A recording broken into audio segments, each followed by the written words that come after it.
Hi అండి. ఈరోజు మనం తెలుగు ముచ్చట్లలో మూడవ రోజు అనగా నన్నయ్య యుగంలోని 45 ప్రశ్నలను 45 జవాబులను నేర్చుకుందాము రండి. ఇది ముఖ్యంగా మనకి గురుకుల ఎగ్జామ్లో TGT, PGT, JL, DSC, TET మొదలైన ఎగ్జామ్లో కూడా ఉపయోగపడుతుంది మరియు టెట్, నెట్, సెట్లో కూడా యూజ్ అవుతుంది. మొదటి ప్రశ్న, ఈ క్రింది వానిలో నన్నయ్య రచనా గుణం కానిది అని అడుగుతున్నాడు. ప్రసన్న కథ కృతార్థ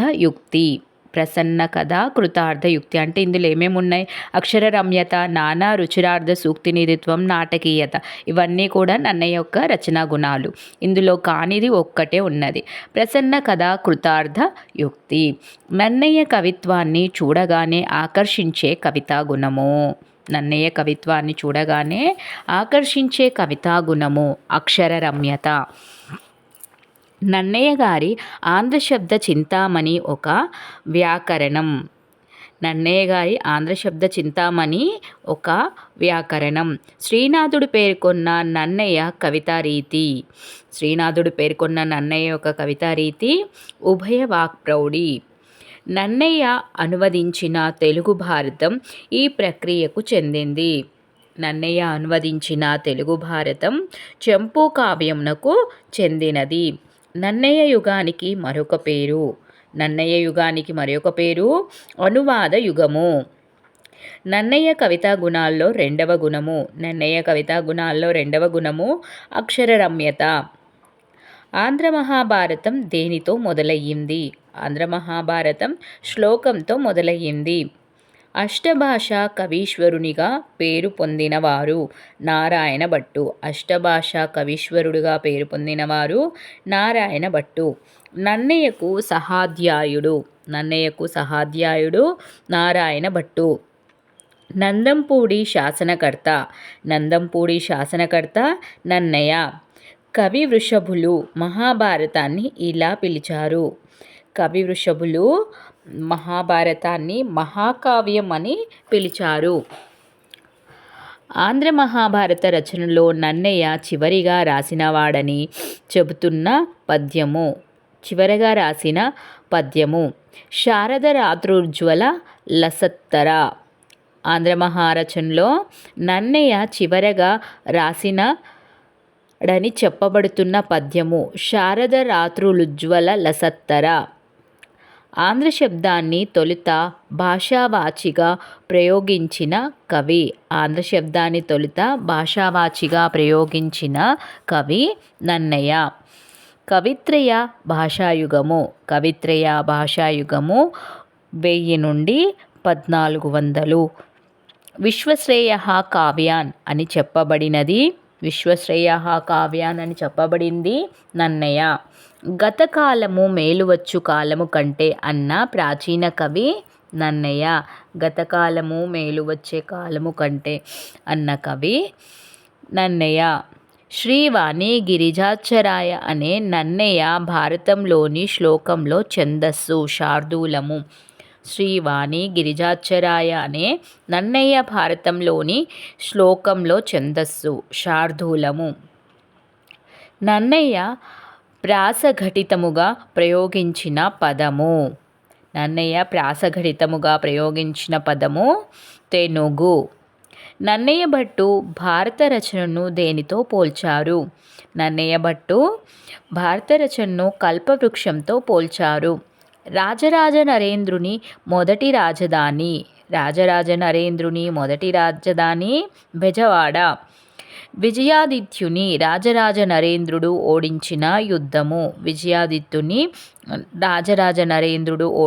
యుద్ధము కొల్లిపాక యుద్ధము. కన్నడంలో పంపకవి రచించిన భారతం విక్రమార్జున విజయము. రాజరాజ నరేంద్రుని తండ్రి మరియు తల్లి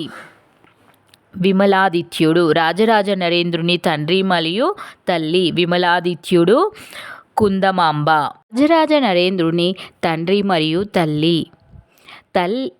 తండ్రి విమలాదిత్యుడు, తల్లి కుందమాంబ. రాజరాజ నరేంద్రుడు ఈ వంశరాజు. రాజరాజ నరేంద్రుడు చంద్రవంశ రాజు. రాజరాజు కోరిమిల్లి అగ్రహారాన్ని ఎవరికి దానం చేశాడు? రాజరాజు కోరిమిల్లి అగ్రహారాన్ని నారాయణ భట్టుకు దానం చేశాడు. నన్నయ్య కాలంలో గణిత శాస్త్ర గ్రంథాన్ని రాసిన కవి. నన్నయ్య కాలంలో గణిత శాస్త్ర గ్రంథాన్ని రాసిన కవి పావులూరి మల్లన. నన్నయ్య కాలంలో గణిత శాస్త్ర గ్రంథాన్ని రాసిన కవి పావులూరి మల్లన్న. రాజరాజు తర్వాత అతని కుమారుడు రాజేంద్ర చోళుడు రాజధానిని ఎక్కడికి మార్చాడు? రాజరాజు తర్వాత అతని కుమారుడు రాజేంద్ర చోళుడు రాజధానిని తమిళ దేశానికి మార్చాడు. కాలక్రమాన్ని బట్టి వరుసను నిర్ణయించండి. కాలక్రమాన్ని బట్టి వరుసను నిర్ణయించండి. సభ, విరాట, ఉద్యోగ, భీష్మ పర్వాలు. భారతదేశంలో లిపులన్నింటికీ మాతృక. భారతదేశంలో లిపులన్నిటికీ మాతృక బ్రాహ్మి. శాసన భాషలో క్రీస్తు శక 6వ శతాబ్దం నాటికి ఈ విశిష్టత ఉన్నది. మొత్తం తెలుగులో ఉన్న శాసనాలు లభించడము. ఉభయ వాక్ప్రౌఢికి శ్రీనాథుడు ప్రశంసించిన కవి. ఉభయ వాక్ప్రౌఢికి శ్రీనాథుడు ప్రశంసించిన కవి నన్నయ్య. ఆంధ్రశబ్ద చింతామణికి, వికృతి, వివేకానందునికి, బాలసరస్వతి యుగానికి తెలుగులో వ్యాఖ్య రాసినది అప్పకవి. సంస్కృత, కర్ణాటక, పైశాచికాంధ్ర భాషా సుకవిత్వ విభవేన ఎవరి ప్రశస్తి? నారాయణ భట్టు యొక్క ప్రశస్తి. అంటే సంస్కృత, కర్ణాటక, పైశాచికాంధ్ర భాషా సుకవిత్వ విభవేన ఎవరి ప్రశస్తి అంటే నారాయణ భట్టు యొక్క ప్రశస్తి. 28 రకాల యతిభేదాలను తెలిపినవాడు అధర్వణాచార్యుడు. 28 రకాల యతిభేదాలను తెలిపినవాడు అధర్వణాచార్యుడు. ఆనందరంగటార్చందము వీరి రచన. కస్తూరి రంగ కవి యొక్క రచన. ఆనందరంగటార్చందము వీరి రచన. కస్తూరి రంగ కవి యొక్క రచన. నారాయణ భట్టు బిరుదు కానిది. నారాయణ భట్టు యొక్క బిరుదు కానిది కవి కులశేఖర. నారాయణ భట్టు యొక్క బిరుదులేంటి అంటే కరి, వజ్రాంకుశ, కవిరాజశేఖర, సరస్వతి, కర్ణావ తంసుడు. ఇందులో కవి కులశేఖర అనేది నారాయణ భట్టు బిరుదు కాదు.